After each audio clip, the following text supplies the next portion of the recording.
ಒಬ್ಬರ ಟ್ಯಾಂಟ್ರಮ್ಗಳನ್ನು ಒಬ್ಬರು ಸಹಿಸಿಕೊಂಡು ಬದುಕಿದಂಥವ್ರು ಮತ್ತು ಸ್ನೇಹವನ್ನು ಸಾಧಿಸಿದಂಥವ್ರು. ಹಿಂಗೆ ಹೌದಾ ಸರ್? ಹೌದು. ಇದು ಹೇಗೆ ಆಗಿದ್ರೆ, ನಾವು ಭಾಳ ಜಗಳಾಡ್ತಾ ಇದ್ವಿ ಬರಹಗಳಲ್ಲಿ, ಮುಖಾಮುಖಿಯಾಗಿ ಜಗಳ. ಒಂದ್ಸಲ ನಾನು ನನ್ನ ಲೇಖನವನ್ನು ಭಾಳ ಲೇಟಾಗಿ ಕೊಡೋದು ಅವರಿಗೆ. ಅದು ನಾವು ಭೇಟಿಯಾಗಿದ್ದೇ ಭಾಳ ಚೆನ್ನಾಗಿದೆ. ನಾನಾಗ ಒಂದು ಅಕೌಂಟೆಂಟಾಗಿ ಕೆಲಸ ಮಾಡ್ತಿದ್ದೆ. ಹಾಯ್ ಬೆಂಗಳೂರಿಗೆ ಈ ಕನ್ನಡಪ್ರಭಕ್ಕೆ ಅಂಕಣ ಬರೀತಾ ಇದ್ದೆ. YNK ಇದ್ರಲ್ಲ, ಅವರು ಇಲ್ಲಿಗೆ ಲೇಖನಗಳನ್ನು ಅಂಕಣಗಳನ್ನು ಜೋಗಿ ಅಂತ ಹೆಸರು ಬರೀತಾ ಇದ್ದೆ. ಒಂದಿನ ರವಿ ಬೆಳಗೆರೆ ಫೋನ್ ಮಾಡಿದರು, ನಮ್ಮ ನಂಬರ್ ಹುಡುಕಿ ನನ್ನ ಕಂಪನಿಗೆ ಫೋನ್ ಮಾಡಿ ಸಂಜೆ ಬಂದು ನನ್ನ ನೋಡು ಅಂತ ಹೇಳಿದರು. ಆ ವಿದ್ಯಾಪೀಠದ ಹತ್ತಿರ ಅವ್ರ ಆಫೀಸ್ ಇತ್ತು, ಅಲ್ಲಿಗೆ ಹೋದೆ. ಹೆಗಲ ಮೇಲೆ ಕೈ ಹಾಕ್ಕೊಂಡು, ಇಸ್ವಿ ಸರ್ ಇದು 92 ಇರ್ಬೋದು, 92, 93 ಆಗಸ್ಟ್ ಹಾಯ್ ಬೆಂಗಳೂರು ಆರಂಭ ಆಗಿತ್ತು. ಆರಂಭ ಆದ ಟೈಮ್. ಓಕೆ. ಆರಂಭ ಆಗಿ ಒಂದು 2-3 ತಿಂಗಳಾಗಿತ್ತು ಅಷ್ಟೇ. ಸೊ ಅವ್ರು ನನ್ನ ಹೆಗಲಿ ಕೈ ಹಾಕಿ ಆಚೆ ಕರ್ಕೊಂಡ್ಬಂದರು. ಒಂದು ಕಾರ್ ತಗೊಂಡೆ ಮರೆ ಅಂತೇಳಿ, ಅಂದರೆ ಯಾವುದೋ ಬಹಳ ವರ್ಷದ ಗೆಳೆಯನಿಗೆ ಹೇಳಲ್ವ, ತೋರಿಸಲ್ವ, ಬಾ ಒಂದು ರೌಂಡ್ ಹೋಗೋಣ ಅಂತೇಳಿ ಆ ಕಾರಲ್ಲಿ ಕರ್ಕೊಂಡು ಹೋಗಿ, ಈ ವಾರದಿಂದ ನನಗೊಂದು ಅಂಕಣ ಬರೀಬೇಕು, ಏನಂತ ಬರೀತೀಯಾ ಅಂತ ಕೇಳಿದರು. ಮಾರುತಿ ಝೆನ್ ಕಾರ್ ಅನ್ಸುತ್ತೆ. ಮಾರುತಿ 800. Okay okay. ಮಾರುತಿ 800 ಆಮೇಲೆ ಝೆನ್ ಬಂತು. Zen. Okay okay. Maruti Zen 2ನೇ ಕಾರು. ಅಂಕಣ ಬರೀಬೇಕು ಅಂದ್ರೆ ನಾನು ಸರಿ ಅಂತ ಮಾರುತಿ 2ನೇ ಕಾರು ಕೂಡ. ಅಷ್ಟೊತ್ತಿಗೆ ಇವರ ಬರಹಗಳೆಲ್ಲ ಓದಿದ್ದೆ ನಾನು. ಸಂಯುಕ್ತ ಕರ್ನಾಟಕದಲ್ಲಿ ಓದಿದ್ದೆ, ಕರ್ಮವೀರದಲ್ಲಿ ಓದಿದ್ದೆ, ಕತೆಗಳನ್ನು ಓದಿದ್ದೆ. ಅದ್ಭುತವಾದ ಕತೆಗಳು ಬರೋ ತರಂಗದಲ್ಲಿ ಅದೆಲ್ಲ ಓದಿದ್ದೆ. ನಾನು ಬರೀತೀನಿ ಅಂದೆ. ಏನು ಅಂಕಣಕ್ಕೆ ಏನು ಹೆಸರು ಕೊಡ್ತೀಯ ಕೇಳಿದ್ರು. ನಾನು ಹೇಳ್ತೀನಿ ನಾಳೆ ಅಂತ ಹೇಳಿದೆ. ಏನು ಬೇಕಾದ್ರೂ ಕೊಡ್ಬೋದಾ ಕೇಳಿದೆ. ಏನು ಬೇಕಾದ್ರೂ ಕೊಡ್ಬೋದು ಅಂದರು. ಸೊ ಅವ್ರು ರವಿಯಿಂದ ಬರೀತಾರೆ, ನಾನು ರವಿ ಕಾಣದ್ದು ಬರಿತೀನಿ ಅಂದೆ. ಸರಿ ಹಾಗೆ ಬರೀ ಅಂದರು. ಓಕೆ. ಸೊ ಅದು ಶುರುವಾಯಿತು. ಆಮೇಲೆ ಕಾರಿಂದ ಇಳಿದು JB ಕೈ ಹಾಕಿ ಒಂದು ಮುಷ್ಟಿ ದುಡ್ಡನ್ನು ಕೈಗಿಟ್ಟು, ಇದು ನಿನ್ನ ಅಂಕಣಗಳಿಗೆ ಮುಂಗಡ ಕೊಡ್ತಾ ಇದ್ದೀನಿ ಅಂತ. ರಾಯಲ್ಟಿ. ರಾಯಲ್ಟಿ. ಅದೆಲ್ಲೊಂದು ಆಗ ನನ್ನ ಸಂಬಳದಷ್ಟೇ ದುಡ್ಡಿತ್ತು ಅದರಲ್ಲಿ. ಓಕೆ. ಅಲ್ಲಿಂದ ಬರಹ ಶುರುವಾಯಿತು. ಓಕೆ. ಅಲ್ಲಿ ಬರಲಿಕ್ಕೆ ಶುರು ಮಾಡಿದೆ. ಅದು ನನಗೆ ಮತ್ತೂ ಕೂದಲ್ಲ ಎಷ್ಟಿತ್ತು ದುಡ್ಡು ಅಂತ. ಸಂಬಳ ಎಷ್ಟಿತ್ತು ಅಷ್ಟಿತ್ತು. ಆಗ ಎಷ್ಟು ಸಂಬಳ ಇತ್ತು? ಒಂದು 2000. ಆಗ ಸಂಬಳ ಒಂದು 2000 ಇತ್ತೇನೋ ಅಷ್ಟೇ. ಇಲ್ಲ, ನನಗೆ ಯಾಕೆಂದ್ರೆ ಈಗ ಅವರು ಪದೇ ಒಂದು ಹೇಳ್ತಾರೆ, 380 ರೂಪಾಯಿ ಇಟ್ಕೊಂಡು ನಾನು ಬಂದೆ. ಅದು ನಮಗೆ ಅಲ್ಲಿನ ನೆನಪಾಗತ್ತೆ ಅಂತ ಕತೆ. ಈಗ ನೀವೊಂದು ಆ ದುಡ್ಡಿನ ಹೇಳಿದಾಗ ಅದು ಅಲ್ಲಿ ನೆನಪಿರುತ್ತೆ ಅಂತ ಕರೆಕ್ಟಾಗಿ. 2200 ರೂಪಾಯಿ, ಅದು 2500 ರೂಪಾಯಿ ಜೋಗಿ ಕೊಟ್ಟಿದ್ರಂತೆ, ಆ ಎಲ್ಲ ಕತೆ ನೆನಪಾಗುತ್ತೆ ಅಂತ ಅದಕ್ಕೆ ಕೇಳಿದೆ. 2000 ರೂಪಾಯಿ ಇತ್ತು. ಓಕೆ. 4 ಅಂಕಣ, 500 ರೂಪಾಯಿ ಒಂದು ಅಂಕಣಕ್ಕೆ. ಆ ಕಾಲಕ್ಕೆ ಒಂದು ಅಂಕಣಕ್ಕೆ ಪತ್ರಿಕೆಗಳು, ದೊಡ್ಡ ಪತ್ರಿಕೆಗಳು ಸಿಗ್ತಿದ್ದು 100 ರೂಪಾಯಿ. ಓಕೆ. ಸೊ ಅದನ್ನು ಕೊಟ್ಟು ಬರೀ ಅಂತ ಹೇಳಿದ್ರು. ಅವರಿಗೊಂದು ಅದೊಂದು ಬಹಳ ಇತ್ತು. ಅಂದರೆ ನಮ್ಮ ಕಾಲದಲ್ಲಿ ದೊಡ್ಡ ಮೊತ್ತದ ಸಂಭಾವನೆ ಕೊಟ್ಟಿದ್ದು ಒಂದು ಲಂಕೇಶ್ ಪತ್ರಿಕೆ. ಒಂದು ಕತೆಗೆ 2000 ರೂಪಾಯಿ ಕೊಡ್ತಾಯಿತ್ತು ಆಗ. ಓಕೆ. ಆಮೇಲೆ ರವಿ ಬೆಳಗೆರೆ, ಇವರಿಬ್ಬರು, ರವಿ ಬೆಳಗೆರೆನೂ ಒಂದು ಅಂಕಣಕ್ಕೆ 2-2.5 ರೂಪಾಯಿವರೆಗೆ ಬೇರೆಯವರಿಗೆ ಕೊಟ್ಟಿದ್ದಿದ್ದು. ನನಗೂ ಸೇರಿದ ನಾಗತಿಳಿ ಚಂದ್ರಶೇಖರ್ ಇರ್ಬೋದು, ಅಥವಾ ಜಯಂತ್ ಕಾಯ್ಕಿಣಿ ಇರ್ಬೋದು, S ದಿವಾಕರ್ ಇರ್ಬೋದು, ಇವ್ರ ಹತ್ರ ಎಲ್ಲ ಅಂಕಣ ಬರ್ತಿದ್ದಾರೆ. ಭಾಳ ದೊಡ್ಡ ದುಡ್ಡು ಅದು. ಹೌದೌದು. ಅದು ಅಂದರೆ ಆಲ್ಮೋಸ್ಟ್ ಸಂಬಳದಷ್ಟೇ ಬರೋದು ತಿಂಗಳಿಗೆ. ಸೊ ಅಂಕಣ ಬರೆಯೋದು ಭಾಳ ಒಳ್ಳೆಯ ಇದಾಗಿತ್ತು. ಆಮೇಲೆ ನಾನು ತುಂಬ ಲೇಟಾಗಿ ಅಂಕಣ ಕೊಡ್ತಿದ್ದೆ. ಲೇಟಾಗಿ ಅಂಕಣ ಕೊಟ್ಟಾಗ ಹಾಯ್ ಬೆಂಗಳೂರಿಗೆ ಹೆಂಗೆ ಬರ್ತಿದ್ವು ಅಂತ ಅನ್ನೋದೇ ಒಂದು ದೊಡ್ಡ ಕತೆ. ಅದು ಈಗಲೂ ಸೊ ಅದು ಬಂದಾಗ ಒಂದ್ಸಲ ಇನ್ನು ಮುಂದೆ ಜಾನಕಿಯನ್ನು ಬರಿತಿದ್ದೆ. ಜಾನಕಿ ಮೈ ತುಂಬಿಕೊಂಡು ಏನೋ ಬಹಳ ದಪ್ಪಗಾಗಿರುವುದರಿಂದ ಇಂದಿನಿಂದ ಅವರ ಅಂಕಣ ಪ್ರಕಟವಾಗುವುದಿಲ್ಲ ಅಂತ ಹಾಕಿದ್ರು ಹಿಂದಿನ ವಾರ. ಆ ವಾರ ಪ್ರಿಂಟ್ ಆಗಿಲ್ಲ, ನಾನು ಅವರ ಕಳಿಸಿಲ್ಲ. ಮತ್ತು ಅದರ ಮುಂದಿನ ವಾರದಿಂದ ಮತ್ತೆ ಯಥಾಪ್ರಕಾರ ಶುರುವಾಯಿತು. ನಾನು ಹೋಗಿಲ್ಲ. ಆಮೇಲೆ ಮುಂದಿನ ವಾರ ಅವರು ಆಮೇಲೆ ಫೋನ್ ಮಾಡಿ, ಬಾರ ಯಾಕೆ ಅಂತ. ಏನಿಲ್ಲ, ನೀವು ಅಂಕಣ ನಿಲ್ಲಿಸಿದ್ರಿ ಅಂತ ಹೇಳಿದ್ರೆ. ನಿಲ್ಲಿಸಿದ್ದಲ್ಲ ಅದು, ಸುಮ್ಮನೆ ಆಗಾಗ ಒಂದು ಇಂಜೆಕ್ಷನ್ ಕೊಡೋದು ನಾನು, ಬಾ ಅಂತೇಳಿ ಕರೆಸಿ ಮತ್ತು ಶುರುವಾಯಿತು. ಹೀಗೆ ಅದೊಂದು hate and you can love to hate him and you can hate to love him ಅಂತ. ಆ ಥರ ಒಂದು ರಿಲೇಷನ್ಶಿಪ್ ಅವ್ರ ಜೊತೆ. ಆಮೇಲೆ ಮುಖ್ಯವಾಗಿ ಏನಂದರೆ, ನಾವಿಬ್ಬರು ಏಕವಚನದಲ್ಲಿ ಮಾತಾಡಬಹುದಾಗಿದ್ದರೂ ಬಹುವಚನದಲ್ಲಿ ಮಾತಾಡ್ತಿದ್ವಿ. ಇಬ್ಬರು ಏಕವಚನ ಇಲ್ಲ. ಈ ಜೋಗಿ ಬನ್ರಿ ಅಂತ ನಾನು ಕರೆಯೋದು, ರವಿ ಬನ್ರಿ ಅಂತ ನಾನು ಕರೆಯೋದು. ಅದೊಂದು ಅಂತರವನ್ನು, ಅಂದರೆ ಅವ್ರು ಇಳಿದಾಗ ನಾನು ಏಕವಚನದಲ್ಲಿ ಮಾತಾಡ್ತಿದ್ದೆ, ನಾನು ಇಳಿದಾಗ ಅವ್ರು ಏಕವಚನದಲ್ಲಿ ಮಾತಾಡ್ತಿದ್ರು. ಬಟ್ ಇದೇ ರೀತಿ ಉದಯ್ ಅಂಡ್ ಇದು ರವಿ ಬೆಳಗೆರೆಗೆ ಇತ್ತ? ಇಲ್ಲ, ಉದಯ್ ಏಕವಚನ ಅಲ್ವಾ ಅವರಿಗೆ? ಹೌದು. ಬಟ್ ಅವರು ಏಕವಚನ. ಅವರು ಉದಯ ಅಂತ ಕರೀತಿದ್ರು. ಯಾಕಂದರೆ ಉದಯ ಮತ್ತು ರವಿ ಬೆಳಗೆರೆ ಹುಬ್ಬಳ್ಳಿಯಲ್ಲಿದ್ದರು, ಭಾಳ ವರ್ಷದ ಗೆಳೆಯರು. ಸಂಯುಕ್ತ ಕರ್ನಾಟಕದಲ್ಲಿದ್ದಾಗಲೇ ಇಬ್ಬರು ಸಂಯುಕ್ತ ಕರ್ನಾಟಕದಲ್ಲಿ ಏನು ಸಮಾನ ದುಃಖಿಗಳಾಗಿದ್ದರು. ಸೊ ಹಾಗಾಗಿ ಅವರ ಸ್ನೇಹ ಬೇರೆ. ಸೊ ಈ ಅಂಕಣದಿಂದ ಶುರುವಾಗಿದ್ದು. ನನಗೊಂದು ವಿಚಾರ ಹೇಳಲೇಬೇಕೆಂದರೆ, ನಾನು ಪತ್ರಿಕೋದ್ಯಮಕ್ಕೆ ಬಂದಿದ್ದು ಆಕ್ಸಿಡೆಂಟಲ್ ಜರ್ನಲಿಸ್ಟ್ ಅಂತ ಹೇಳ್ತಾರಲ್ಲ, ಹಾಗೆ ಅಲ್ಲಿ ಯಾವುದೋ ಒಂದು ಕಂಪನಿಲಿ ಕೆಲಸ ಮಾಡ್ತಿದ್ದೆ. ಪತ್ರಿಕೋದ್ಯಮ ಒಂದಿನ ಅವ್ರು ಹೇಳಿದರು ಇಲ್ಲಿ ಬಂದು ಸೇರ್ಕೊ ನೀನು ಕೆಲಸ ಕೊಡ್ತೀನಿ ಅಂತ. ಅಲ್ಲಿ ಎಷ್ಟು ಕೊಡ್ತಾರೆ ಕೇಳಿದ್ರೆ 4,000 ಬರುತ್ತೆ ಅಂದೆ. ಇಲ್ಲಿ ಬಂದು ಸೇರ್ಕೊ ಅಂದ್ರೆ ನಾನು ಸೇರ್ಕೊಂಡಿರಲಿಲ್ಲ. ಈಗ ಸ್ವಲ್ಪ ದಿವಸ ಆದಮೇಲೆ ಮತ್ತೆ ಅಲ್ಲಿ ಸ್ವಲ್ಪ ಬೇರೆ ಉದ್ದಾಟಗಳಾಗಿ ಸೇರ್ಕೊಳ್ಳೋಣ ಅನ್ನಿಸ್ತು. ಬಂದು ನಿನ್ನ ಡಿಸಿಗ್ನೇಷನ್ ಏನು ಗೊತ್ತಾ ಅಂತ ಕೇಳಿದರು. ನಾನು ಏನೋ ನಂಗೆ ಗೊತ್ತಿಲ್ಲ ಪತ್ರಿಕೆಯಲ್ಲಿ ಏನು ಕೊಡ್ತಾರೆ ಅಂತ. ನೀನು ಎಡಿಟರ್ ಅಂದರು. ಏನು ಎಡಿಟ್ರ್ ಅಂದೆ. ಒಂದು ಹೊಸ ಪತ್ರಿಕೆ ಮಾಡ್ತೀರಿ ಅಚ್ಚರಿ ಅಂತೇಳಿ, ಅದಕ್ಕೆ ನೀನು ಎಡಿಟ್ರ್ ಅಂತ. ಆ ಅಚ್ಚರಿ ಸಂಚಿಕೆಯನ್ನು 2 ಸಂಚಿಕೆ ತಂದ್ವಿ ನಾವು. ಮೊದಲ ಸಂಚಿಕೆ ಮತ್ತು 2ನೇ ಸಂಚಿಕೆ ಮಂತ್ಲಿ ಮ್ಯಾಗಝೀನು. ಅದಕ್ಕೆ ಸಂಪಾದಕ. ಹಾಗಾಗಿ ನಾನು ಪತ್ರಿಕೋದ್ಯಮಕ್ಕೆ ಸಂಪಾದಕನಾಗಿ ಬಂದಿದ್ದೆ, ಆಮೇಲೆ ಉಪಸಂಪಾದಕನಾಗಿ ಕನ್ನಡ ಪ್ರಭಕ್ಕೆ ಬರೋ ಹೊತ್ತಿಗೆ.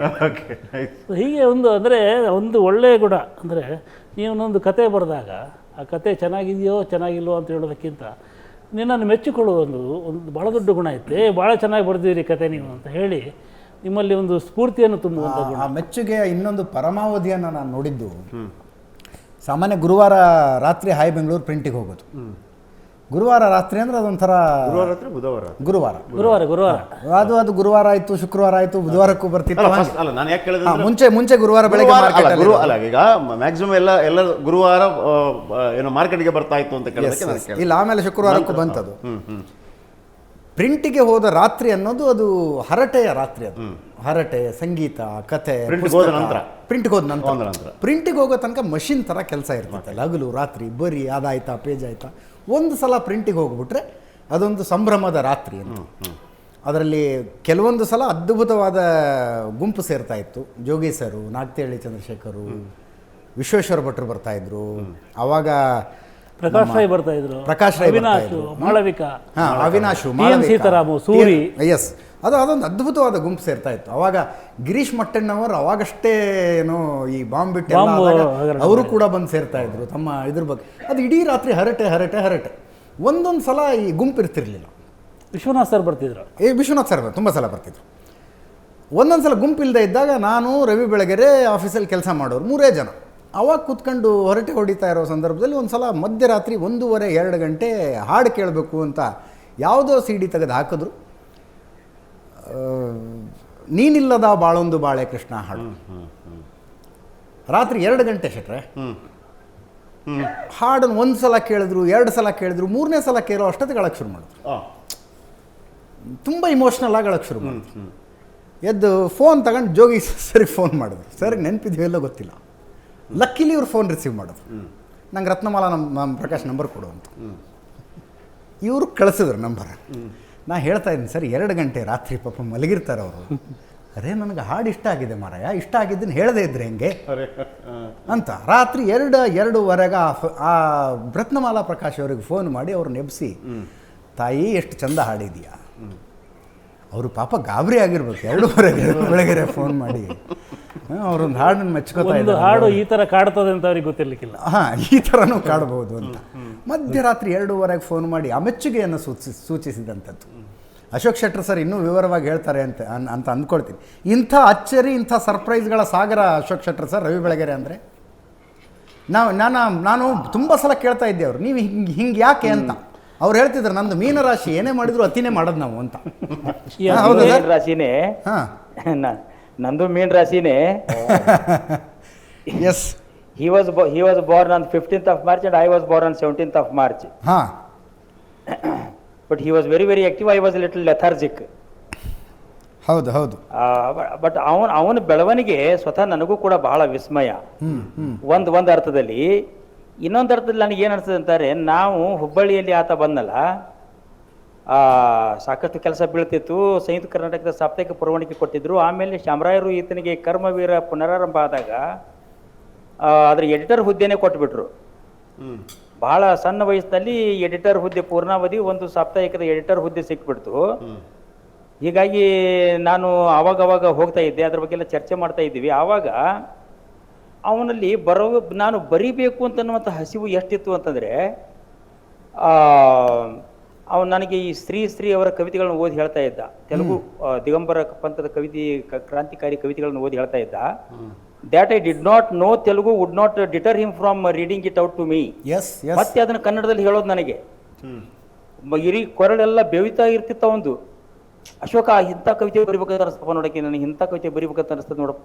ನಾ ಹೇಳಿದೆ, ಕವಿತೆ ನಿನ್ನ ಮಾಧ್ಯಮ ಅಲ್ಲ, ನಿನ್ನ ಸರಿಯಾದ ಮಾಧ್ಯಮ ಅಂತ ಗದ್ಯ, ಯು ಕಾನ್ಸಂಟ್ರೇಟ್ ಆನ್ ದ್ಯಾಟ್ ಅಂತ ಹೇಳಿದೆ ನಾನು ಅವನಿಗೆ. ಅಫ್ಕೋರ್ಸ್ ಉರ್ದುನಲ್ಲಿ ಶಾಯರಿ ಬರಿತಿದ್ದೆ, ಏನೋ ಟೂಟಾ ಜಾಮ್ ಅಂತನ್ನುವಂಥ ಒಂದು ಪೆನ್ನೆಂಬ್ಲೆ ಶಾಯರಿ 2 ನೋಟ್ಬುಕ್ ತುಂಬಿಸಿದ್ದ, ಅದನ್ನೆಲ್ಲ ಓದಿದ್ದೆ ನಾನು ಬಳ್ಳಾರಿ ಮನೆಯಲ್ಲಿ. ಟೂಟಾ ಜಾ ಆದರೆ ಕನ್ನಡದಲ್ಲಿ ಕೂಡ ಅಗ್ನಿ ಕಾವ್ಯ ಅಂತ ಒಂದು ಕವಿತಾ ಸಂಕಲನ ತಂದಿದ್ದ ಅವನು. ನಿನ್ನ ಕಾವ್ಯ ನಿನಗೆ ಒಗ್ಗುವಂಥ ಮಾಧ್ಯಮ ಅಂತ ನನಗೆ ಅನಿಸ್ತಾ ಇಲ್ಲ, you try your hand at prose writing ಅಂತ ಅಂದೆ ನಾನು. ಅವನದು ಒಂದು ಶಾಲಿನಿ ಅಂತ ಒಂದು ಕವಿತೆ ಬರೆದಿದ್ದ, ನನಗೆ ಓದೋದಕ್ಕೆ ಕೊಟ್ಟ ಅದನ್ನು. ಅದು ದಟ್ ವಾಸ್ ಇನ್ 1978. ಓಕೆ. ಈ ಬುದ್ಧನ ಹಿಂಗೆ ಮರ್ಯಾದ ಕನ್ನಡ ಪ್ರೊಫೆಸರ್ ಅದರ ಸಂಪಾದಕರಿದ್ದರು. ನಾನು ಆ ಕಥೆ ತಗೊಂಡು ಹೋಗಿ ಅವ್ರ ಕೈಯಲ್ಲಿ ಕೊಟ್ಟು, ಭಾಳ ಪ್ರಾಮಿಸಿಂಗ್ ಅನಿಸ್ತಾನೆ ನೋಡಿ ಸಾರಿ, ಕವಿತೆ ಹಾಕ್ಬೋದಾ ವಿದ್ಯಾರ್ಥಿ ಭಾರತಿಗೆ ಅಂತ ಕೊಟ್ಟೆ. ಅದು ಪ್ರಕಟ ಆಗಿ ಬಂತು. That was the first publish story of Ravi. ಆಮೇಲೆ ಅವನು ಮಯೂರಕ್ಕೆ ಬರೆಯೋಕ್ಕೆ ಶುರು ಮಾಡಿದ, ತುಷಾರಕ್ಕೆ ಬರೆಯೋಕ್ಕೆ ಶುರು ಮಾಡಿದ. ಅಲ್ಲೆಲ್ಲ ಕಥೆಗಳು ಪ್ರಕಟ ಆಗೋದಕ್ಕೆ ಪ್ರಾರಂಭ ಆದವು. ಪ್ರಜಾವಾಣಿಯಲ್ಲಿ ಕಥೆಗಳು ಬಂದವು, ದೀಪಾವಳಿ ವಿಶೇಷಾಂಕಗಳಲ್ಲಿ ಕಥೆಗಳು ಬರೋದಕ್ಕೆ ಪ್ರಾರಂಭ ಆದವು. ಒಬ್ಬ ಕಥೆಗಾರ ಅಂತನ್ನುವಂಥ ಒಂದು ರೆಕಗ್ನಿಷನ್ ಕೂಡ ಆತನಿಗೆ ಸಿಕ್ಬಿಟ್ಟು, ಮತ್ತು 1990ರಲ್ಲಿ ಆತನಿಗೆ ಮಾಸ್ತಿ ಕಥಾ ಪ್ರಶಸ್ತಿ ಕೂಡ ಬಂತು. ಆಮೇಲೆ ಹಾಯ್ ಬೆಂಗಳೂರು ಪತ್ರಿಕೆ ಪ್ರಾರಂಭ ಮಾಡುವಂಥ ಕನಸನ್ನು ಕೂಡ ಧಾರವಾಡಕ್ಕೆ ಒಂದು ಸಲ ಬಂದಾಗ on his way back from Goa to Bengaluru ನನ್ನ ಜೊತೆ ಹಂಚಿಕೊಂಡ ಅವನು. ಭಾಳ ಮಿನಿಮಮ್ ನಿರೀಕ್ಷೆಗಳಿದ್ವು ಅವನಿಗೆ. ಹಾಯ್ ಬೆಂಗಳೂರು ಪ್ರಾರಂಭ ಮಾಡಿದರೆ ಯಾವ್ಯಾವ ಬೆಂಗಳೂರು ಮೊದಲೇದಾಗಿ ಬೆಂಗಳೂರು ಏರಿಯಾಕ್ಕಷ್ಟೇ ಸೀಮಿತ ಅಂತ ಅನ್ನುವಂಥ ಲೆಕ್ಕದಲ್ಲೇ ಪ್ರಾರಂಭ ಮಾಡಿದ್ದವನು. ಮಲ್ಲೇಶ್ವರದಲ್ಲಿ ಇಷ್ಟು ಕಾಪಿ ಹೋಗ್ತಾವೆ, ಜಯನಗರದಲ್ಲಿ ಇಷ್ಟು ಹೋಗ್ತಾವೆ, ಜೆ ಪಿ ನಗರದಲ್ಲಿ ಇಷ್ಟು ಹೋಗ್ತಾವೆ, ಸಿಟಿ ಮಾರ್ಕೆಟ್ ಕಡೆ ಇಷ್ಟು ಹೋಗ್ತಾವೆ, ಆಯಿತು ಒಂದು ತಿಂಗಳಿಗೆ ಒಂದು ಇಷ್ಟು ವರಮಾನ ಬರ್ತದೆ, ಅಷ್ಟರಲ್ಲಿ ನಮ್ಗೆ ನಡೀತದೆ ಅಂತ.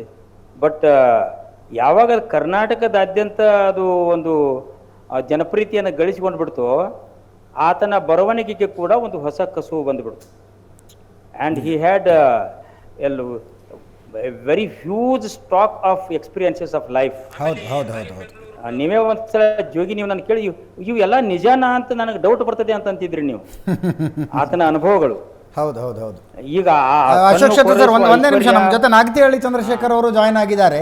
ನೀವು ಹೇಗೆ ರವಿ ಬೆಳಗೆರೆ ಒಬ್ಬ ಪತ್ರಕರ್ತ, ಸೆಲೆಬ್ರಿಟಿ ಪತ್ರಕರ್ತ ರವಿ ಬೆಳಗೆರೆ ಅಲ್ಲದೇ ಇರುವ ಕಾಲದಿಂದಲೂ ನೋಡಿದ್ರು, ಹಾಗೆ ನಾಗತಿಹಳ್ಳಿ ಚಂದ್ರಶೇಖರ್ ಅವರು ಕೂಡ. ಹೌದು ಸರ್, ನಮಸ್ಕಾರ. ನಮಸ್ತೆ. ತುಂಬಾ ಸರ್ಪ್ರೈಸ್ಗಳನ್ನು ಕೊಡ್ತಾ ಇದ್ರು ಸರ್ ರವಿ ಬೆಳಗೆರೆ ಅವರು. ಹಿಂಗೂ ಒಂದು ಸರ್ಪ್ರೈಸ್ ಕೊಟ್ಬಿಟ್ರಲ್ಲ ಅಂತ. ಅವ್ನು ನನಗೆ ದೊಡ್ಡ ಸರ್ಪ್ರೈಸ್ ಕೊಟ್ಟು ಹೋಗಿದ್ದಾನೆ ಅಲ್ವಾ?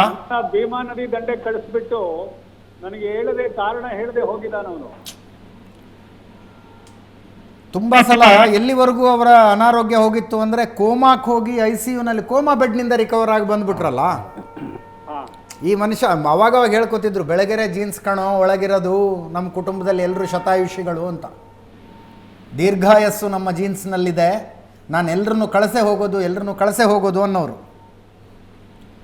ಬಟ್ ಇದೊಂದು ವಿಷಯದಲ್ಲಿ ಹೇಗೆ ನೆನಪಿಸ್ಕೊಳ್ತೀರಿ ನಾಗತಿಹಳ್ಳಿ ಸರ್ ಇವತ್ತಿನ ದಿವಸ ರವಿ ಬೆಳಗೆರೆ ಅವರನ್ನ? ಗೆಳೆಯನನ್ನ ಜ್ಞಾಪಿಸ್ಕೊಳ್ಳೋದು ಬೆಂಗಳೂರಿಗೆ ಬದುಕನ್ನ ಹುಡುಕಿ ಬಂದ ಆರಂಭದ ಕ್ಷಣಗಳು. ನಾನು ಅವನು ಒಟ್ಟೊಟ್ಟಿಗೆ ಬೆಂಗಳೂರು ಬಸ್ ಸ್ಟ್ಯಾಂಡ್ ಅಲ್ಲಿ ರಾತ್ರಿಗಳನ್ನೆಲ್ಲ ಕಳೀತಾ ಕೂತ್ಕೋತಿದ್ದದ್ದು. ಒಂದು ವಸತಿಗೆ ಲಾಡ್ಜ್ಗೆ ದುಡ್ಡಿಲ್ಲದೆ ಇರ್ತಿದ್ದಂತಹ ಕ್ಷಣಗಳು, ಊಟಕ್ಕೆ ದುಡ್ಡಿಲ್ಲಿರೋ ಕ್ಷಣಗಳು, ಪತ್ರಿಕೆಗಳಿಗೆ ಕಥೆಗಳನ್ನು ಬರಿತಾ ನಮಗೆ ನಾವೇ ಸ್ಟಾರ್ಗಳಂತ ಬೀಗುತ್ತಿದ್ದ ಕ್ಷಣಗಳು. ಅಲ್ಲಿಂದ ಅವನು ಲಂಕೇಶ್ ಪತ್ರಿಕೆಗೆ ವರದಿಗಾರನಾಗಿ ಕೆಲವು ಕಾಲ ಇದ್ದ. ನಾನು ಅಲ್ಲಿ ಅಂಕಣಗಳನ್ನು ಬರೀತಿದ್ದೆ. ಹಾಯ್ ಬೆಂಗಳೂರು ಶುರುವಾದ ಮೇಲೆ ನಾನು ಬರೆದದ್ದಲ್ಲ, 10 ವರ್ಷ ಸತತವಾಗಿ ಅಂಕಣವನ್ನು ಬರೆಯೋ ಹಾಗೆ ಮಾಡಿದ ಗೆಳೆಯ. ಹೌದು. ನೀನು ಸೂರ್ಯನ ಕೆಳಗಿನ ಸಮಸ್ತವನ್ನು ಬರೆಯಪ್ಪ ಅಂತ ಹೇಳಿ 10 ವರ್ಷ ನಾನು 10 ಪುಸ್ತಕಗಳನ್ನ ಅಂಕಣ ಮಾಲೆಯನ್ನ ಪ್ರಕಟಿಸ್ಲಿಕ್ಕೆ ಸಾಧ್ಯ ಆಗಿದ್ದ ಅವನಿಂದ. ನಾನು ಯಾವ ಮೂಲೆಯಲ್ಲಿದ್ರೂ ಅದನ್ನು ಸರಿಯಾಗಿ ಸತತವಾಗಿ ಒಂದು ಅಂಕಣವನ್ನು ಬರೆದಿದೆ. ವಿಶೇಷವಾಗಿ ನನ್ನ ಪ್ರೀತಿಯ ಹುಡುಗಿಗೆ ಅನ್ನುವಂತ ಒಂದು ಪ್ರೇಮ ಪತ್ರದ ಮಾದರಿಯ ಒಂದು ಅಂಕಣ ಮಾಲೆ ಬಹಳ ಓದುಗರನ್ನ ತಂದುಕೊಟ್ಟಿತ್ತು ನನಗೆ. ಆ ಕಾರಣಕ್ಕೆ ನಾನು ರವಿಗೆ ಬಹಳ ಕೃತಜ್ಞ. ಅನೇಕ ಸಂಜೆಗಳನ್ನ, ಚರ್ಚೆಗಳನ್ನ, ಸಾಹಿತ್ಯೇತರವಾದದ್ದನ್ನ ನಡೆಸ್ತಾ ಇದ್ದೀವಿ. ವಿಕ್ಷಿಪ್ತ ಮನಸ್ಸಿನವನು, ಆರೋಗ್ಯ ಸರಿಯಾಗಿ ನೋಡ್ಕೊಳ್ಳಿಲ್ಲ ಅವನು. ಅದರ ಬಗ್ಗೆ ಬಹಳ ಸರಿ ನಾವು ಗೆಳೆಯರು ಬೇಜಾರು ಮಾಡ್ಕೊಂಡು ಹೇಳ್ತಿದ್ವಿ. ಆದ್ರೆ ಯಾರ ಮಾತನ್ನು ಕೇಳದ ಒಂದು ಉದ್ದಟತನ ಇತ್ತು ಅವನಿಗೆ, ವಿಕ್ಷಿಪ್ತತೆ ಇತ್ತು. ಎಲ್ಲೆಲ್ಲಿಯೋ ಅಲಿತಿದ್ದ, ಹುಡುಕಾಡ್ತಿದ್ದ ಏನನ್ನ ಬದುಕನ್ನ. ಆಗ ಅವನ ಒಂದೇ ವರ್ಷ ನಾವು ಹುಟ್ಟಿದ್ದು 1958 ಅಲ್ಲಿ. ಅವನು ಮಾರ್ಚಿ, ನಾನು ಆಗಸ್ಟ್. ಹೀಗಾಗಿ ನಮ್ಮಲ್ಲಿ ಬಹಳ ಒಂದು ಓರಗೆತನ ಇತ್ತು. ನಮ್ಮ ಅತ್ಯಂತ ಬಡತನದ ದಿನಗಳಿಂದ ಬದುಕನ್ನು ಕಟ್ಟಿಕೊಂಡ ಬಗೆ ಇತ್ತು. ಮಾಸ್ಟರ್ ಯಾವುದೇ ಗಾಡ್ ಫಾದರ್ ಇಲ್ಲದೆ ಪತ್ರಿಕೆಯನ್ನ ಖುದ್ದು ಮಾರಿ ಬರೆದು ಲಕ್ಷಾಂತರ ಅಭಿಮಾನಿಗಳನ್ನ, ಲಕ್ಷಾಂತರ ಪುಟಗಳನ್ನ ಬರೆದಂಥ ತೀರ ಅವನು. ಅವನಿಗೆ ಇನ್ನೊಬ್ಬ ವ್ಯಕ್ತಿಯನ್ನು ಹೋಲಿಸ್ಲಿಕ್ಕೆ ಸಾಧ್ಯ ಇಲ್ಲ ಕನ್ನಡ ಸಾಹಿತ್ಯದಲ್ಲಿ. ಆ ಥರದ ರವ ಉರಿದು ಕಟಕ್ನೆ ನಮಗೆ ಕಣ್ಮರಿಯಾಗಿದ್ದಾನೆ. ನನಗೆ 2 ವಾರದ ಹಿಂದೆ ದಾಂಡೇಲಿಗೆ ಹೋಗೋಣ ಅನ್ನೋದ್ರ ಬಗ್ಗೆ ಸೂಚನೆ ಕೊಟ್ಟಿದ್ದ, ಹೋಗೋಣ ಸಿದ್ಧವಾಗಿರು ಅಂತ. ಅವನ ತೋಟಕ್ಕೆ ಹೋಗ್ಬೇಕು ಅಂತ. ಅವನ ಜೊತೆಗೆ ನನ್ನ ಕಡೆ ಮೆಸೇಜ್ ಅದೇ ಇರೋದು. ನಾನು ಇಲ್ಲಿ ಭೀಮಾ ನದಿ ದಂಡೆಗೆ ಅವನು ಇಷ್ಟವಾದ ಜಾಗಕ್ಕೆ ಬಂದಿದ್ದೀನಿ, ಪ್ರವಾಹ ಪರಿಹಾರ ಒಂದು ಸಣ್ಣ ಕೆಲಸದ ಮೇಲೆ. ನಾನು ಈ ಕಡೆ ಬಂದಾಗ ಹತ್ತ ಕಡೆ ಅವನು ಕಾರಣವನ್ನು ಹೇಳದೆ ಹೊರಟು ಹೋಗಿದ್ದಾನೆ. ಇದು ಬಹಳ ಬಹಳ ದುಃಖಕರವಾದ, ಸಂಕಟಕರವಾದಂತಹ ಕ್ಷಣ ನನ್ನ ಪಾಲಿಗೆ. ಧನ್ಯವಾದ ನಕ್ತೇಳಿ ಚಂದ್ರಶೇಖರ್ ಸರ್, ಸುವರ್ಣ ನ್ಯೂಸ್ ಜೊತೆ ಮಾತನಾಡಿದ್ದಕ್ಕೆ ಧನ್ಯವಾದಗಳು. ಅಂಕಣಗಳ ಮೂಲಕ ಅಂದರೆ ನಮಗೆಲ್ಲ ನಕ್ತೇಳಿ ಚಂದ್ರಶೇಖರ್ ಅವರು ಪರಿಚಯ ಆಗಿದ್ದು ಅಂಕಣಗಳ ಮೂಲಕ. ಸರ್, ನಾನು ಅವರಲ್ಲಿ ಅವ್ರ ಕೈ ಬರಹ ಇದೆ, ಭಾಳ ಹೊತ್ತು ಕೂತ್ಕೊಳ್ತಾ ಇದ್ದೇನೆ ನೋಡ್ತಾರೆ. ಹೌದು. ಸೊ ನಮಗೆ ಈಗ ಹೊಸ ಆವಿಷ್ಕಾರದಲ್ಲಿ ಲ್ಯಾಪ್ಟಾಪ್ಗಳು ಕೈಯಲ್ಲೇ ತಾವು ಬರೆಯೋದಲ್ಲದೆ ನಮ್ಮನ್ನು ಕೈಯಲ್ಲೇ ಬರೀಬೇಕು ಅಂತ ಹೇಳ್ತಾ ಇದ್ರು. ಇವತ್ತಿಗೂ ನಮ್ಮ ಕೈಯಲ್ಲಿ ಅಂದರೆ ಬರೆಯೋ ಅಭ್ಯಾಸ ಬಿಡೋದಕ್ಕಾಗೋದಿಲ್ಲ. ಅವ್ರು ಹೇಳೋದು, ಒಬ್ಬ ಸೃಜನಶೀಲ ಲೇಖಕ ಪೆನ್ನು ಪೇಪರ್ ಹಿಡ್ಕೊಂಡು ಕೂತಾಗ ಅವನ ಸೃಜನಶೀಲತೆ ಬೇರೆ ರೀತಿಯಲ್ಲಿ ಬರುತ್ತೆ ಅಂತ. ಅದನ್ನು ಜೋಗಿ ಸರ್ ಒಪ್ತಿರ್ಲಿಲ್ಲ. ಅವ್ರು ಟೈಪ್ ಮಾಡಿ ಲ್ಯಾಪ್ಟಾಪಲ್ಲಿ ಟೈಪ್ ಮಾಡಿ ಮೇಲ್ ಮಾಡ್ತಾರೆ. ಕೂಡ ಭಾಳ ಮುದ್ದಾಗಿರ್ತಾರೆ. ಹೌದು. ಮತ್ತು ನನಗೂ ಕೂಡ ಸರ್, ನಾನು 7 ಪುಸ್ತಕ ಬರೆದೆ ಒಟ್ಟು. ನಾನು ಅವರು ಕೂತ್ಕೊಂಡಾಗ ಈಗ ದೇವರಾಜರ ಕಥೆಗಳು, ಅವ್ರ ಆಡಳಿತ, ಅವ್ರು ಹೇಗೆ ನಡೆಸ್ಕೋತಾ ಇದ್ರು ಎಲ್ಲ ಹೇಳ್ತಾರೋ. ಒಂದು ಸರ್ತಿ ಇದನ್ನು ಹಿಂದೆ ವಿಶ್ವೇಶ್ವರ ಭಟ್ರು ಕೂಡ ಹೇಳಿದರು ನನಗೆ, ಯಾಕೆ ಬರೀಬಾರ್ದು ಅಂತ. ನಾನು ರವಿಯವ್ರ ಹತ್ರ ಒಂದ್ಸರಿ ಬೆಳಗಿನ ಜಾವ 3 ಗಂಟೆ ತನಕ ಕೂತ್ಕೊಳ್ಳು ಹೇಳ್ತಾ ವಿಶ್ವನಾಥ್, ಯಾಕೆ ಬರೀಬಾರ್ದು ಅಂತ. ಇಲ್ಲ, ನಾನು ಯಾರನ್ನಾದ್ರು ಕಳಿಸ್ತೀನಿ, ನೀನು ಹೇಳ್ತಾ ಹೋಗು, ಬರೀ. ಇಲ್ಲ ಬೇಡ, ನೀನೇ ಬರೀ ಕೂತ್ಕೊಂಡು. ನಾನು 1 ತಿಂಗಳ ಮೇಲೆ ಒಂದು ಫೋನ್ ಬಂತು ಅವ್ರದ್ದು, ಬರೆದ್ರಾ ಅಂತಂತೇಳಿ. ನಾನು ಸ್ವಲ್ಪ ಏನೋ ಗೀಚಿದ್ದೆ, 1-2-3 ತಂದು, ಇಲ್ಲ ತೊಗೊಂಬರ್ತೀನಿ ತೊಗೊಂಡೋದೆ. ಪಾಪ ನಮ್ಮ ಊರಿನ ಬಗ್ಗೆ ಬರೆದಿದ್ದೆ ನಾನು. ನಮ್ಮ ಊರು ಹೇಗೆ ಕಾವೇರಿ ನದಿ ಹರಿಯುತ್ತೆ, ಹೇಗೆ ಏನೇನು ಸೀಳ್ಕೊಂಡು ಹೋಗುತ್ತೆ, ಏನೇನು ಟಚ್ ಮಾಡುತ್ತೆ ಅಂತ ಭಾಳ ತುಂಬ ಸೊಗಸಾಗಿದೆ, ಕಂಟಿನ್ಯೂ ಮಾಡಿರಿ ಇದಕ್ಕೆ ಅಂತಂತ ಹೇಳಿಲ್ಲ. ಎಲ್ಲ ಪೂರ ಬರೆದು DTP ಮಾಡಿ ತೊಗೊಂಡು ಏನು ಹೆಸರಿಡಬೇಕು ಅಂತಂತೇಳಿ. ಈಗ ನಾನು ಬಹುಶಃ ಇವತ್ತು ಪ್ರಾರ್ಥನಾ ಶಾಲೆ ಅವರ ಕಾನ್ಸೆಪ್ಟ್ ಕೊಟ್ಟಂಥ ಶುಭದ ಅಂಥೇಳಿ ಬಾಂಧವ್ಯ ಟ್ರಸ್ಟ್, ನಾವು 3 ಜನ ಕೂತ್ಕೊಂಡು ಮಾತಾಡ್ತಾ ಇರ್ಬೇಕಾರೆ ಕೊನೆಗೆ ಶುಭದ ಅವ್ರಿಗೆ ಹಳ್ಳಿ ಹಕ್ಕಿ ಹಾಡು ಅಂತ, ನೀನು ಹಳ್ಳಿ ಹಕ್ಕಿಯಪ್ಪ, ನೀನು ಹಳ್ಳಿ ಹಕ್ಕಿ ಹಾಡು ಅಂತೇಳಿ ಆ ಪುಸ್ತಕಕ್ಕೆ ಕ್ಯಾಪ್ಷನ್ ಕೊಟ್ಟಿತ್ತು. ನೆಕ್ಸ್ಟ್ ಪುಸ್ತಕ ನಾನು ಬರೆದಾಗಲೂ ಕೂಡ ಮತಸಂತೆ, ದ ವೋಟ್ ಬಿಜಾರ್. ಆವಾಗ ಮತಸಂತೆಯಲ್ಲಿ ವೋಟ್ ಹಾಕೋದು, ಸರ್ಕಾರ ಬರೋದು, ಅದಕ್ಕೆಲ್ಲ ಸ್ತ್ರೀವಾಚಕಗಳು ಕೊಟ್ಕೊಂಡು ಹೋಗಿದ್ದೆ. 12 ಅಧ್ಯಾಯಕ್ಕೂ ಕೂಡ ಸ್ತ್ರೀವಾಚಕಗಳು ಕೊಟ್ಕೊಂಡು. ಮೊದಲನೇದೇ ಪ್ರಜಾಪ್ರಭುತ್ವದಿಂದ ಪಟ್ಟದರಸಿ ಅಂತ ಹೇಳಿ. ವಿಶ್ವನಾಥ್, ನಿನ್ನ ಕ್ಯಾಪ್ಷನ್ ನೋಡ್ತಾ ಇದ್ರೆ ನನಗೆ ಒಂಥರ ಆಗ್ತಾಯಿದೆ ಅಂಥೇಳಿ. ಸೊ ಹಾಗೆ ನಾನೊಂಥರ ಎನ್ಕರೇಜ್ ಮಾಡ್ತಾಯಿದ್ರು, ಯಾರಾದರೂ ಏನಾದರೂ ಮಾಡ್ತಾರೆ ಅಂತಂತ ಎನ್ಕರೇಜ್ ಮಾಡುವಂಥದ್ದು. ಭಾಳ ನಿರ್ಭಿಡೆಯಿಂದ ಮಾತಾಡುವಂಥ ವ್ಯಕ್ತಿತ್ವ ನಿಮ್ಮದು. ನೀವು ಪ್ರೈಮ್ ಮಿನಿಸ್ಟರ್ನೇ ಬಿಡಲಿಲ್ಲ, ಚೀಫ್ ಮಿನಿಸ್ಟರ್ನೇ ಬಿಡಲಿಲ್ಲ, ಯಾವುದೇ ಮಂತ್ರಿಗಳನ್ನೇ ಬಿಡಲಿಲ್ಲ. ಈ ಸಂದರ್ಭದಲ್ಲಿ ನಿಮ್ಮ ನಡುವೆ ಅಂಥದ್ದು ಸಂದರ್ಭಗಳು ಅಂದರೆ? ಹೌದು. ಅಲ್ಲ, ನನಗೆ ಆಗಾಗ ಹೇಳ್ತಾರು, ವಿಶ್ವನಾಥ್ ನಿನ್ಗೇನು ಅನ್ನಿಸ್ತಾ ಹೇಳ್ತಾ ಹೋಗ್ಬಿಟ್ಟು. ಬಿಕಾಸ್ ನನ್ನನ್ನು ಅಬ್ಸರ್ವ್ ಮಾಡಿದರು. ನಾನು ಮಂತ್ರಿಯಾಗಿ ಮಾತಾಡ್ತಾ ಇದ್ದದ್ದು. ಒಂದು ಸಾರಿ ಈ ಬ್ಯಾಕ್ವರ್ಡ್ ಕ್ಲಾಸ್ದು ರಿಪೋರ್ಟ್ ಬಂದಂಥ ಸಂದರ್ಭದಲ್ಲಿ ಮೊಯ್ಲಿಯವ್ರ ಸರ್ಕಾರದಲ್ಲಿ ನಾನು ಫಾರೆಸ್ಟ್ ಮಿನಿಸ್ಟರ್ ಇದ್ದಾಗ ಅವರು ಇದಕ್ಕಿದ್ದಂಗೆ 65% ಮಾಡಿಬಿಟ್ರು ರಿಸರ್ವೇಷನ್. ಆವಾಗ ನಾನು ಕ್ಯಾಬಿನೆಟಲ್ಲಿ ಹೇಳಿದೆ, ಮಿಸ್ಟರ್ ಮೊಯ್ಲಿ ಅಂತಲೇ ಅಡ್ರೆಸ್ ಮಾಡಿ ಹೇಳಿದೆ, mister Moily, it is a shame to call you a backward class leader ಅಂತ. ಅದೆಲ್ಲ ಗುರುತಿಸಿದ್ರು. ಅದು ಇನ್ನು ಮೇಂಟೈನ್ ಮಾಡಬೇಕು ವಿಶ್ವನಾಥ್, ನೀನು ಈ ಥರದ್ದು ಯಾರಿಗೂ ಹೆದರಬಾರ್ದು ಕಣೆ. ಅದ್ರಲ್ಲಿ ನೀನು ಬಸವಲಿಂಗಪ್ಪನವ್ರ ಶಿಷ್ಯ ಬೇರೆ, ನೀನು ನಮಗೆಲ್ಲ ಬಸವಲಿಂಗಪ್ಪನವ್ರ ಪಾಠ ಹೇಳ್ಕೊಟ್ಟು. ಸೊ ಹಾಗಾಗಿ ಹಲವಾರು ರೀತಿಯಲ್ಲಿ ರವಿ ಕೂಡ ನಮ್ಮನ್ನು ರಾಜಕಾರಣದಲ್ಲಿ ತಿದ್ದುವಂಥದ್ದು, ಹೇಳ್ಕೊಡುವಂಥದ್ದು ಮತ್ತು ಪಾಪ ಚರ್ಚೆ ಮಾಡುವಂಥದ್ದು ನಮ್ಮ ಜೊತೆಗೆ ಭಾಳ ನಡೀತಾ ಇತ್ತು. ಸೊ ಹಾಗಾಗಿ ಬಹುಶಃ ರವಿ ಯಾರಾದರೂ ಒಬ್ಬ ರಾಜಕಾರಣಿಯನ್ನು ಅತ್ಯಂತ ಪ್ರೀತಿ ವಿಶ್ವಾಸದಿಂದ ಹೌದು, ರಾಜಕಾರಣಿಗಳ ಜೊತೆ ಸ್ನೇಹ ಸಂಬಂಧ ತುಂಬ ಅಪರೂಪ. ಬಹಳ ಅಪರೂಪ. ಹೈ ಬೆಂಗಳೂರು ಆಫೀಸಿಗೆ ರಾಜಕಾರಣಿಗಳು ಬರ್ತಾ ಇದ್ದದ್ದು ಬಹಳ ಕಡಿಮೆ. ಕೆಲವರಲ್ಲಿ ಎಚ್ ವಿಶ್ವನಾಥ್ ಅವರು ಹೌದು, ಬಹಳ ಕಡಿಮೆ. ಪೊಲೀಸ್ ಆಫೀಸರ್ಗಳು ಬರ್ತಾ ಇದ್ರು, ರಿಟೈರ್ಡ್ ಪೊಲೀಸ್ ಆಫೀಸರ್ಗಳು, ಸಿನಿಮಾದವ್ರು ತುಂಬ ಜನ ಬರ್ತಿದ್ರು, ಲೇಖಕರು, ಆದರೂ ಸಾಹಿತಿಗಳು, ಹಾಡುಗಾರರು. ಆದ್ರೆ ಎಲ್ಲರೂ ರೂಪಿಸ್ಕೊಂಡವರು ಅಂತ ನಾನು ಹೇಳ್ತಿರೋದು. ಯಾರೇ ಬಂದಿದ್ರು ಕೂಡ ಅವರು ನನಗೆ ಬಹಳ ಬಂದು ಹೋಗ್ತಾರೆ ಅನ್ನೋ ಕಾರಣಕ್ಕಾಗಿ ಅವರಿಗೇನು ವಿಷಯ ರಿಯಾಯಿತಿ ಇರಲಿಲ್ಲ. ರೂಪ ಅದಕ್ಕೆ ಎಚ್ ವಿಶ್ವನಾಥ್ ಅವ್ರ ಹತ್ರ ಕೇಳ್ತಾ ಇದ್ದು. ರವಿ ಬೆಳಗೆರೆ ಅವರ ಬದುಕಿನ ಅತಿ ದೊಡ್ಡ ಶಕ್ತಿಯೂ ಹೌದು, ದೌರ್ಬಲ್ಯವೂ ಹೌದು. ಅದನ್ನು ತುಂಬ ಜನ ಅವ್ರಿಗೆ ಹೇಳಿದರು, ಡೋಂಟ್ ಬರ್ನ್ ದ ಬ್ರಿಡ್ಜಸ್ ಅಂತ, ಸೇತುವೆಗಳನ್ನು ಸುಟ್ಕೋಬೇಡಿ ಅಂತ. ಸ್ನೇಹವೂ ಅಗಾಧವಾದದ್ದು, ದ್ವೇಷವೂ ಅಗಾಧವಾದದ್ದು, ಜಗಳಗಳು ಅಗಾಧವಾದದ್ದು. ಯಾವುದನ್ನು ಸಣ್ಣ ಪುಟ್ಟದಾಗಿ ಮಾಡಿ ಕೈ ಬಿಡುವಂಥ ವ್ಯಕ್ತಿತ್ವ ಅದಾಗಿರಲಿಲ್ಲ.